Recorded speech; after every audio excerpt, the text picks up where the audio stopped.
Shalom from Israel to all of the Daystar viewers around the world. I'm Moshe Bar Tzvi, the producer and founder of Israel Now News. We at Israel Now News are dedicated to bringing you the full story and the truth about Israel from Israel. It's written in the Holy Bible when David said in Psalm 25:5, "Lead me in your truth and teach me, for you are the God of my salvation. For you I wait all the day long." And God says in Zechariah 8:16, "These are the things that you shall do. Speak out the truth to one another. Judge with truth and judgment to peace in your gates. And always search for the truth, and the truth shall set you free." John 8:31. I hope you enjoyed the program. God bless you from Jerusalem. Shalom, shalom.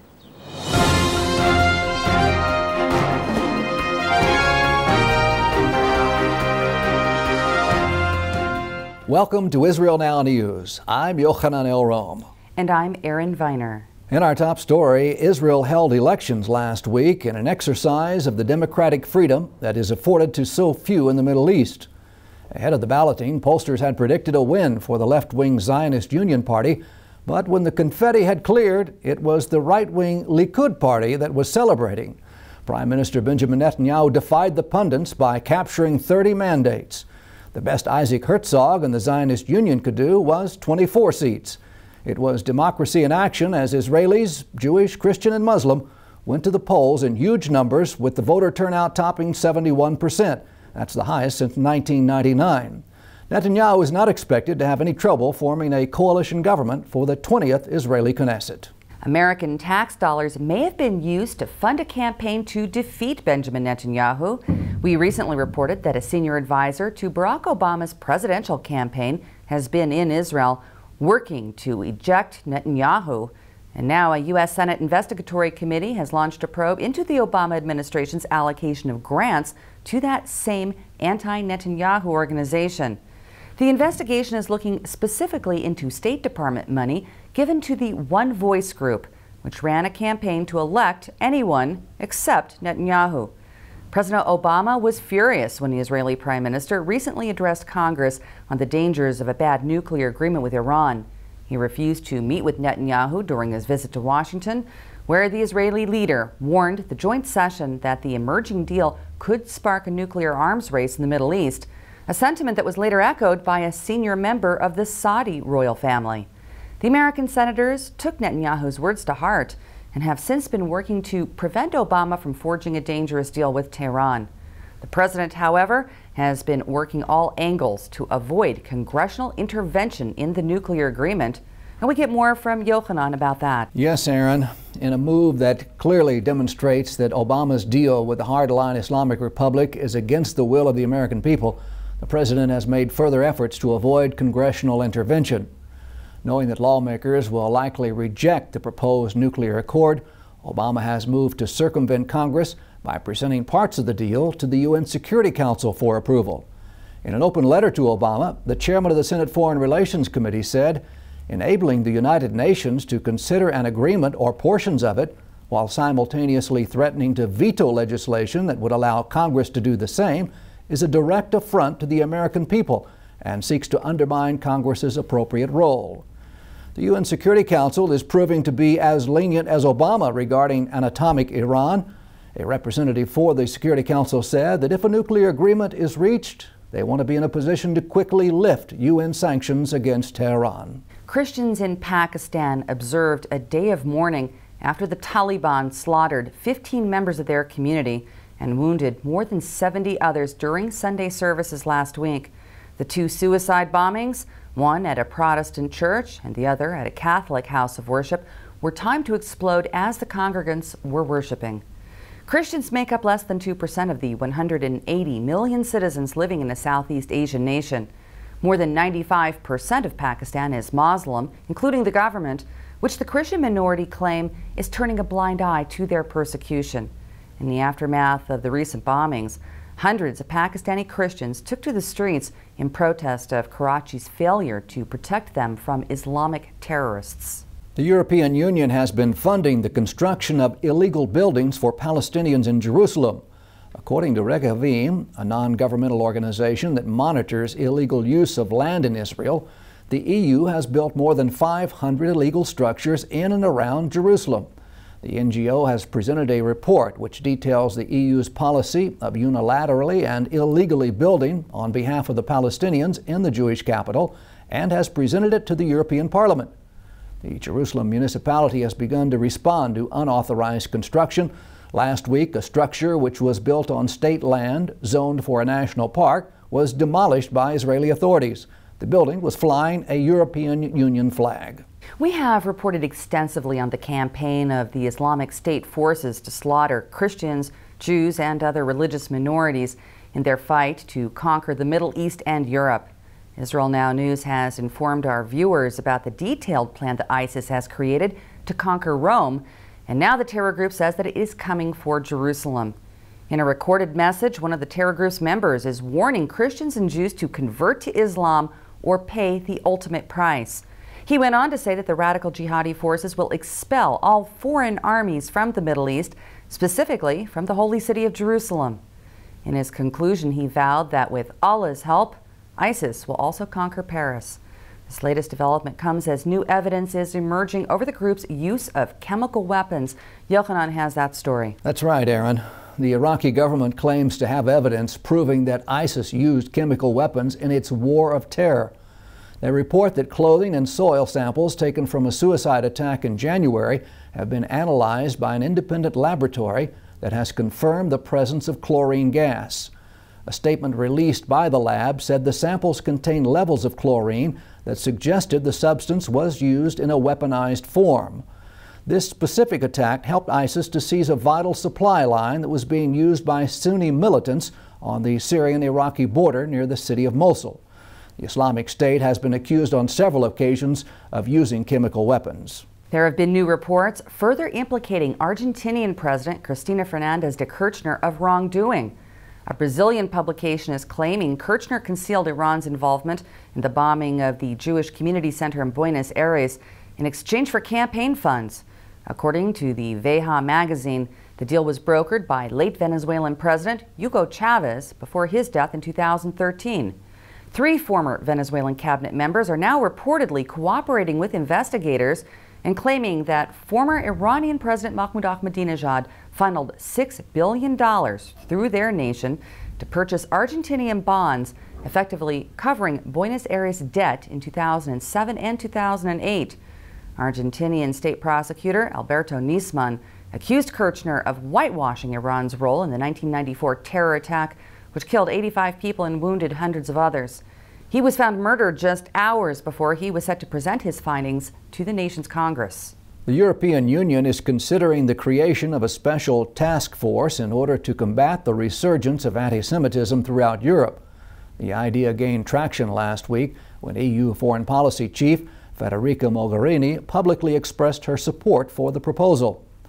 Her endorsement for establishing the Anti-Semitism Task Force was praised by the Anti-Defamation League.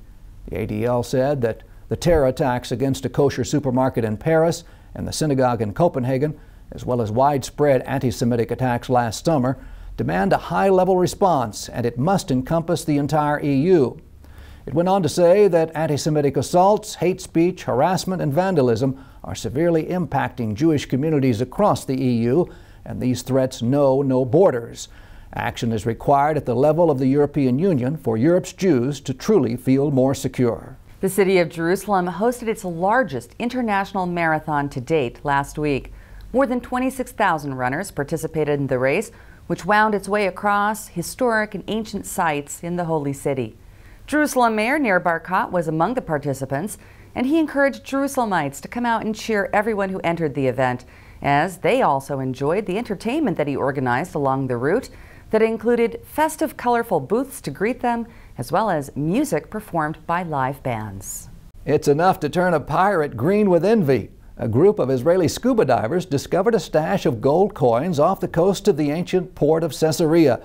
The glittery find was reported to the Antiquities Authority, who assisted the divers in recovering some 2,000 coins, making it the largest gold treasure ever found in Israel. Officials said recent winter storms had uncovered the trove. The coins are in excellent condition and date back more than 1,000 years.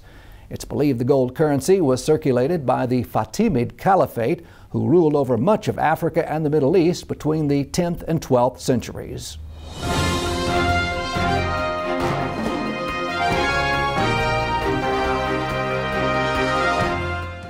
That concludes the news portion of our show. Stay tuned for Ask the Source with Josh Reinstein.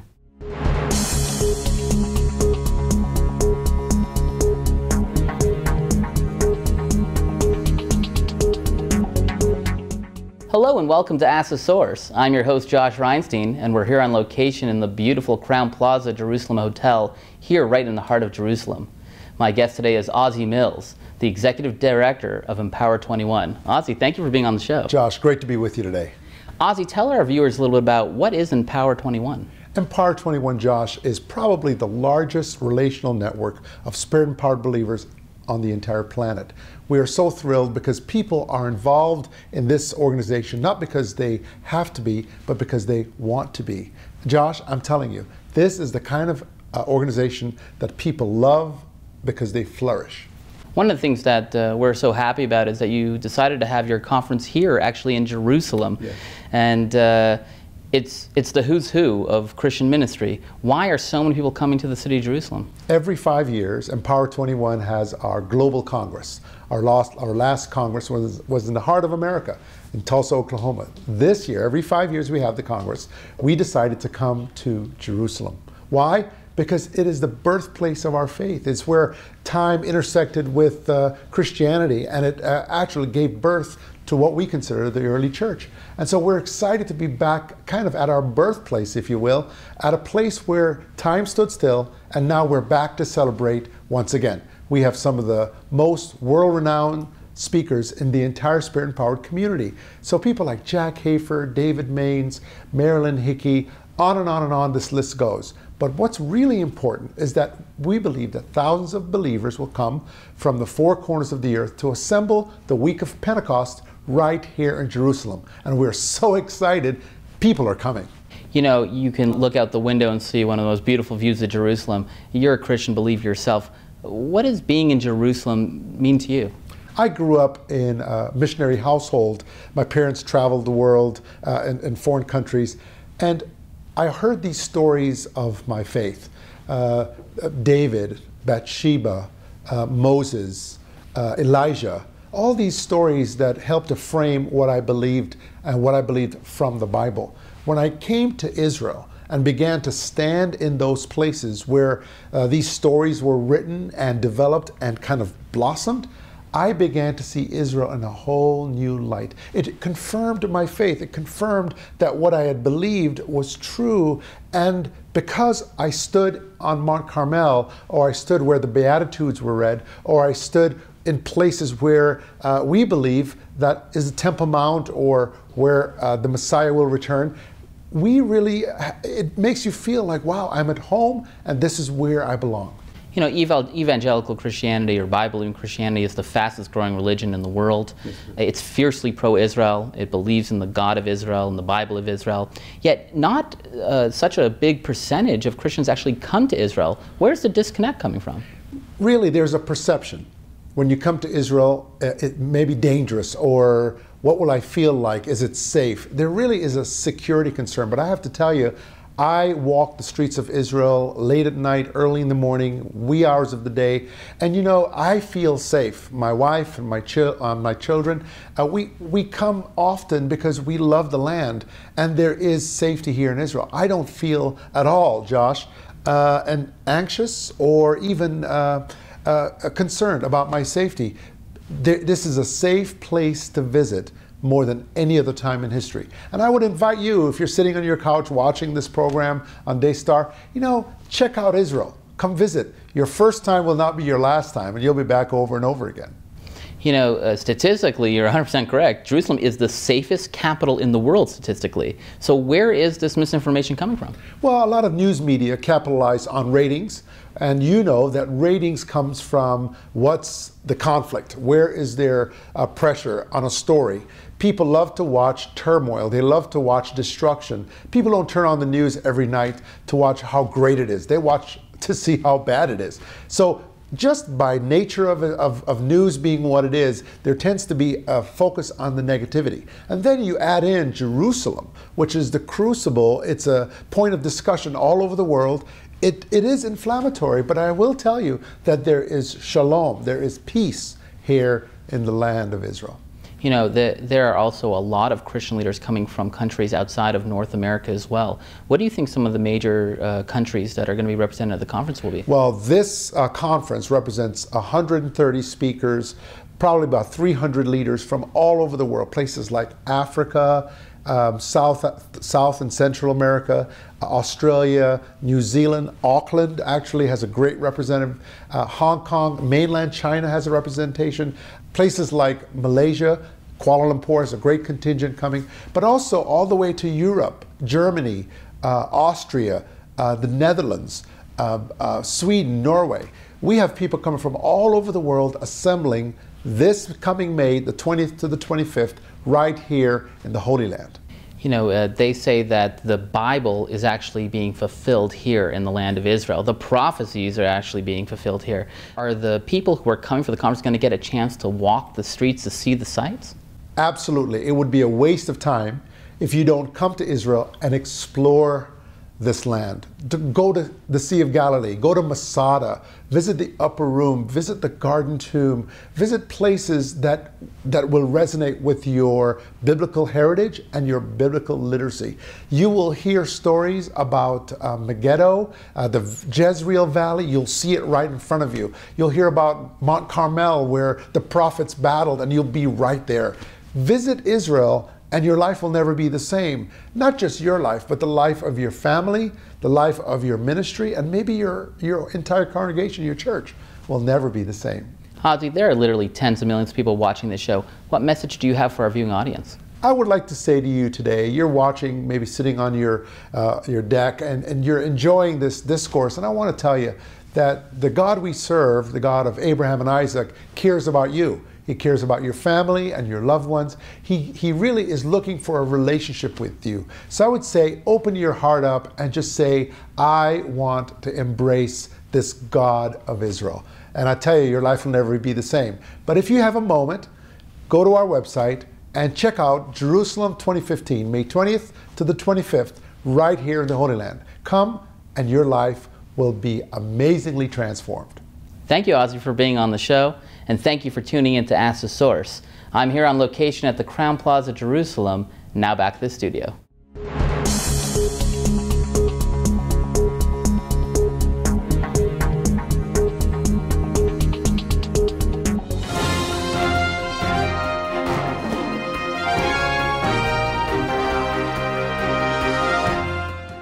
Up next, shining light from Israel.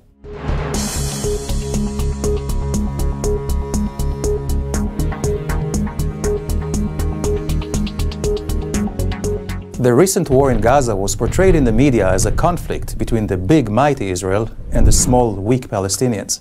But is this the full picture? Or were the rocket attacks coming from Gaza just the tip of a much larger iceberg Israel is facing? Let's learn the truth about the balance of power in the Middle East. Is the Israeli-Palestinian conflict an isolated struggle of the Palestinians in the West Bank and Gaza for independence? It's a far bigger conflict than that. The Palestinian armed struggle must be seen in context as a broader Middle Eastern effort to destroy Israel. Here is a quick historical reminder. The Palestinian Liberation Organization, the PLO, which is run by Mahmoud Abbas and officially represents the Palestinians, was established in 1964 by the Arab League. This was back in the days when Gaza and the West Bank were occupied by Egypt and Jordan. The PLO was not established to fight Jordan or Egypt's occupation, but rather, just as its charter stated, to annihilate the Jewish people living in Tel Aviv and Haifa and take over all of Israel. Also, Hamas, which controls Gaza, must be seen in context. This organization, which was formed in 1987, is only a local branch of the Muslim Brotherhood, a radical, transnational and anti-Semitic organization operating in 70 countries. One cannot ignore the fact that 3 times over the last 70 years, Arab armies united in an attempt to destroy Israel. And let's not forget Qatar, Iran, Saudi Arabia, and other Muslim countries still actively support terror against Israel and call for its destruction. So, in reality, the Palestinian campaign against Israel cannot be separated from the larger hostile Muslim environment which promotes Israel's destruction. This environment is 650 times larger than Israel in size, 50 times larger in population, politically much more powerful since the 22 Arab countries and 57 Muslim countries operate as a united bloc against Israel in diplomatic forums. And militarily, they far outnumber Israel in armed personnel, tanks, and aircraft. In addition to regular armies, Israel is dealing with Muslim terror. Hezbollah in the north is threatening Israel with an arsenal of 100,000 rockets, far more than most governments have in the world. ISIS and Al-Qaeda are on Israel's borders in the Golan and Sinai. Hamas in Judea, Samaria, and Gaza. Not your most friendly neighbors. This is a map of missiles which are aimed at Israel as we speak, some of which carry chemical and biological warheads. And Iran is working on a nuclear bomb which could reach Israel in minutes. Conclusion.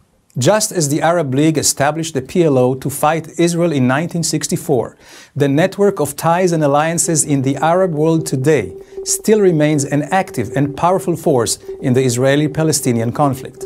And the same goes for the war and ongoing conflict in Gaza. Hamas, which vows for Israel's destruction, is backed by the Muslim Brotherhood, receives weapons and training from Iran, and money from Qatar, which, by the way, makes Hamas the second richest terror organization in the world after ISIS. The fact is that Israel is a small country fighting for its survival in a large and hostile Middle East. So, is this why you should support Israel? No. Israel should not be supported because it is the underdog, rather because despite the tremendous threat and challenges it faces, Israel bravely continues promoting freedom, human rights, and democracy, which no other country in the region comes even close to. Now, doesn't that put things into perspective?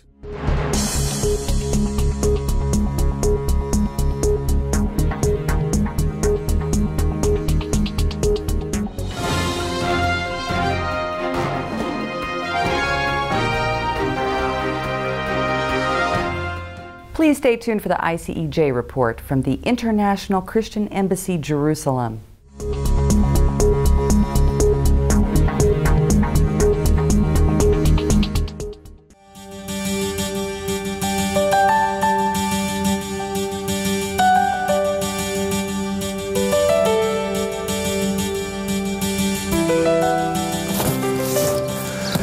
We are here at the backyard of the Christian Embassy, and what you see behind me is our staff packing special Passover boxes for needy families here in Israel. In Israel today, a third of the population is living below the poverty line. In particular, the city of Jerusalem here is hit in a particular way by poverty. So the Christian Embassy is dedicated to meet the needs of the poor people here in this land, in particular during the time of the Passover celebration.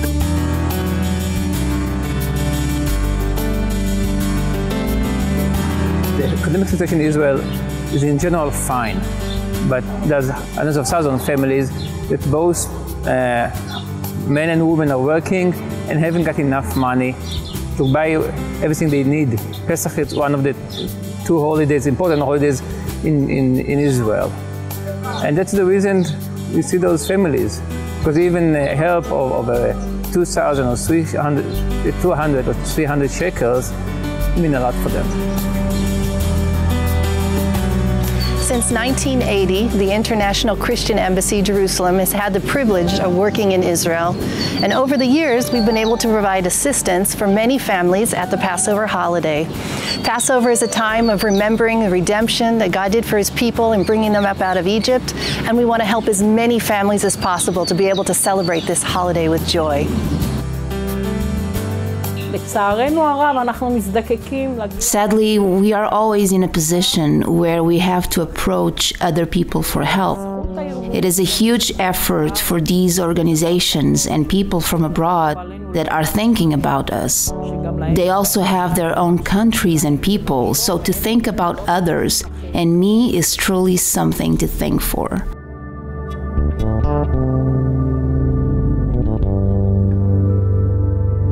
This year, we would like to be able to assist 500 or more families to celebrate the Passover holiday with dignity, but we need your help. For a gift of $100, you can help one family with the basic provisions needed for the Passover Seder. For the Ethiopian community, life is difficult in Israel, and especially at the holidays. Israel, life is very high. Most of the women doesn't work, only the men works, and most of them are very old, and also they are not very well healthy. This help is very helpful for them, especially for the Passover. They need it.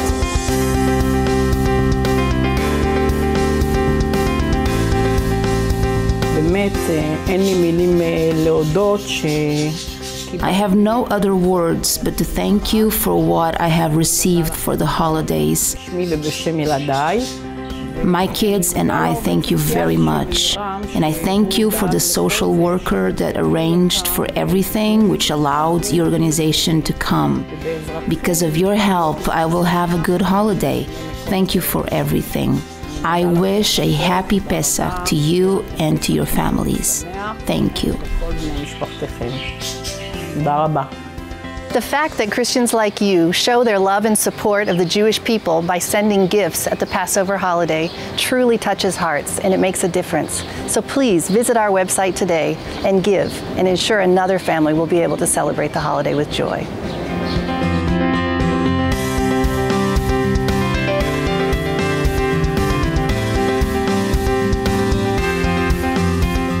The message what we want to bring to the Jewish people during this week is that there are Christians all around the world which stand at the side of the nation of Israel during this very important holiday season, the Passover holiday. It's a gift from millions of Christians around the world to the Jewish people, and I want to thank you for making that possible, to bring this blessing at this very important season during the year here in the land of Israel.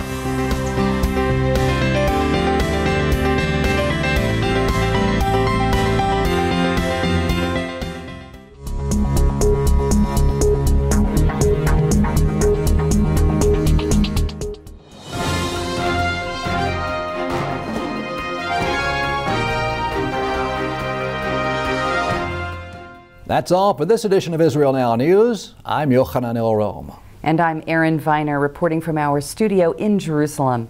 Please join us again next week for all of your Israel updates.